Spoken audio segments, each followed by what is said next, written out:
नमस्कार दोस्तों, आज हम बात करने जा रहे हैं एक ऐसे व्यक्ति के बारे में विरोधी जिनका नाम सुन के कांप उठते हैं, समर्थक उनको भगवान की तरह पूजते हैं। आखिरकार कौन थे अंबेडकर? आज भी क्यों लोग उनके खिलाफ जहर उगलते हैं? क्या सच में उनकी सोच इतनी ज्यादा ताकतवर थी कि समाज के कुछ हिस्से में भूकंप आ जाता था? आज की इस वीडियो में हम जानेंगे उनके जीवन के हर एक पहलू के बारे में, उनके बचपन से लेके संविधान रचने तक की पूरे के पूरे सफर को जानेंगे, उनकी सोच, उनके दुख, उनके सपने के बारे में। 14 अप्रैल 1991 यही वो ऐतिहासिक दिन है जहां पर मध्य प्रदेश के एक छोटी सी जगह महू में भीमराव अंबेडकर जी का जन्म हुआ। भीमराव एक दलित परिवार से थे जिनको समाज के सबसे छोटे तबके में माना जाता था। उनके पिताजी आर्मी में सूबेदार थे, एक वेल डिसिप्लिन्ड ऑफिसर थे, लेकिन उसके बाद भी उनको वो सम्मान नहीं मिलता था क्योंकि वो प्रचलन में या उस समय की रूढ़ी प्रथा में वो एक अछूत थे, जो कि समाज के ऊपर एक कलंक है। छोटे भीम को स्कूल में पढ़ने के लिए क्लास के अंदर बैठने नहीं दिया जाता था। यहां तक जब वो बच्चे थे, उनको प्यास लगती थी तो वहां के स्कूल के मटके को छूने तक का उनको अधिकार नहीं था, क्योंकि वो उस समय की प्रचलित रूढ़ी प्रथा के अनुसार एक अछूत थे। उनको अपने हाथों से मिट्टी पर लिखना पड़ता था क्योंकि उनको चौक तक छूने का अधिकार नहीं था। आप सोच कर देखिए, एक छोटा सा बच्चा जिसको केवल इसलिए अलग बिठाया जा रहा है क्योंकि वो पर्टिकुलर एक काम से संबंधित है। पर भीम ने हार नहीं मानी, अपने दुखों को अपना अध्यापक बनाया और वो पढ़ाई में इतने ज्यादा आगे निकल गए कि लोग देखकर हैरान रह गए। डॉक्टर अंबेडकर ने कोलंबिया यूनिवर्सिटी से डॉक्टरेट किया। उस समय के दलित बच्चे का विदेश जाकर पढ़ना, सोचना भी अपने आप में बहुत बड़ी बात थी, लेकिन बाबा साहेब डॉक्टर भीमराव अंबेडकर जी ने लंदन स्कूल ऑफ इकोनॉमिक्स से उच्च शिक्षा प्राप्त की। जब वो भारत वापस लौटे तो वो केवल एक ग्रेजुएट नहीं बल्कि एक सोच, एक क्रांति लेकर वापस आए। अंबेडकर साहब का कहना था, वो कहते थे, शिक्षा एक ऐसी तलवार है जो समाज की सारी बुराइयों को काट सकती है। बाबा साहेब ने देखा जाति व्यवस्था केवल एक प्रॉब्लम ही नहीं बल्कि एक साइकोलॉजिकल और पॉलिटिकल वेपन बन चुकी है। इसके खिलाफ बाबा साहेब ने काफी सारे आंदोलन चलाए, जैसे कि महार सत्याग्रह, जहां पर उन्होंने अछूतों को पानी पिलाने के अधिकार के लिए लड़ाई लड़ी कि हर इंसान को समानता पूर्वक जीवन जीने का अधिकार है।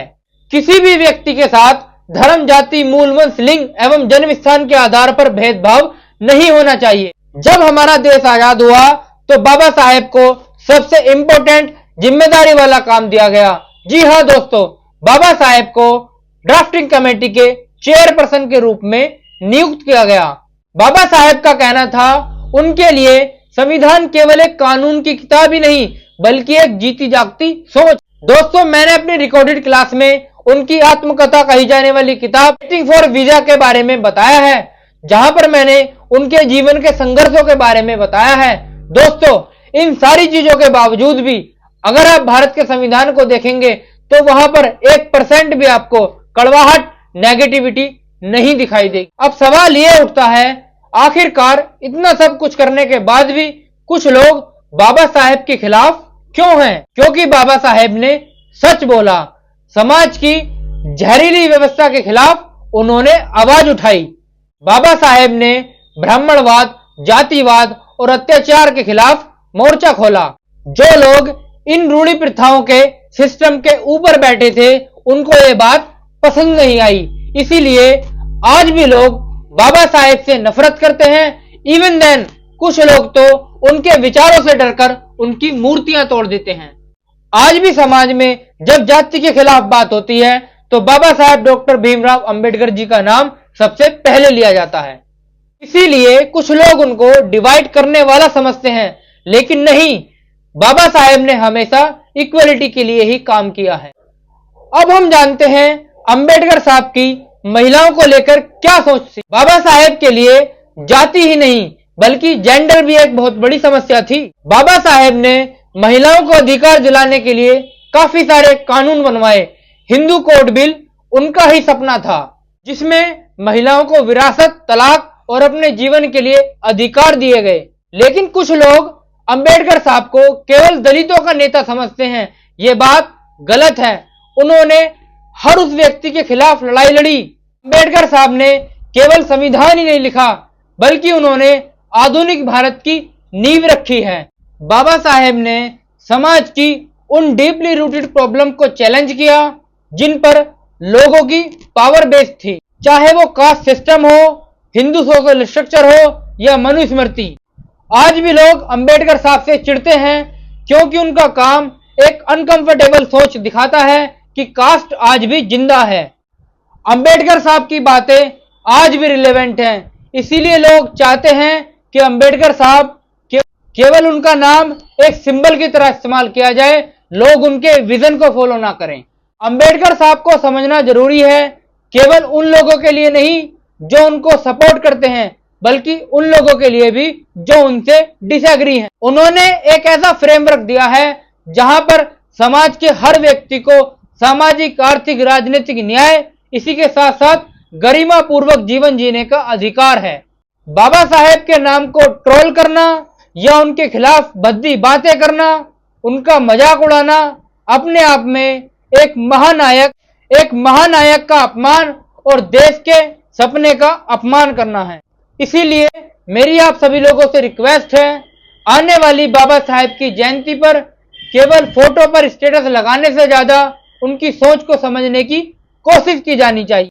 आप सोच कर देखिए, आप एक सच्चे नागरिक हैं, आप सच्चे भारतीय हैं, उसके बावजूद आप देश के संविधान रचयिता के खिलाफ अगर अभद्र बात करते हैं तो ये अपने आप में देश के संविधान रचयिता के खिलाफ ही नहीं, देश के खिलाफ भी ऐसी अपूर्ण क्षति है जिसको कभी नहीं भरा जा सकता। अंबेडकर साहब केवल एक व्यक्ति ही नहीं थे, वो एक सोच थे, एक आंदोलन थे, एक नए देश का सपना थे।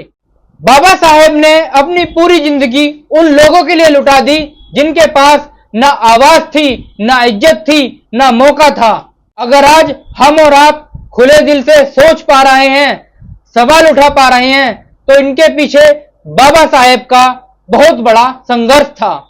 आज भी लोग उनके खिलाफ बोलते हैं क्योंकि उन्होंने समाज की रूढ़ी प्रथा को खुली चुनौती दी, समाज की बुराइयों को उखाड़ फेंकने का बीड़ा उठाया। और अगर आज भी समाज के अंदर असमानता है तो अंबेडकर की जरूरत है। अगर आपके आसपास में कहीं भी असमानता होती है तो आप बनिए उस समाज के लिए अंबेडकर। आज की ये वीडियो बाबा साहेब के लिए श्रद्धांजलि है और इसी के साथ साथ एक घंटी है उन लोगों के लिए जिनको मैं याद दिलाना चाहता हूं कि आज भी बाबा साहेब का सपना अधूरा है। इसीलिए पढ़ो, सोचो और समझो, सिस्टम से सवाल करो। इसीलिए बाबा साहब कहते थे, शिक्षित बनो, संगठित रहो और संघर्ष करो। अगर आपको ये वीडियो पसंद आई हो तो प्लीज लाइक करना ना भूलें। इसी के साथ साथ चैनल को सब्सक्राइब कर दीजिए और बेल आइकन को प्रेस कर दीजिए। इंफॉर्मेटिव वीडियोस आप सभी तक पहुंचते रहें। तब तक के लिए जय भीम, जय संविधान।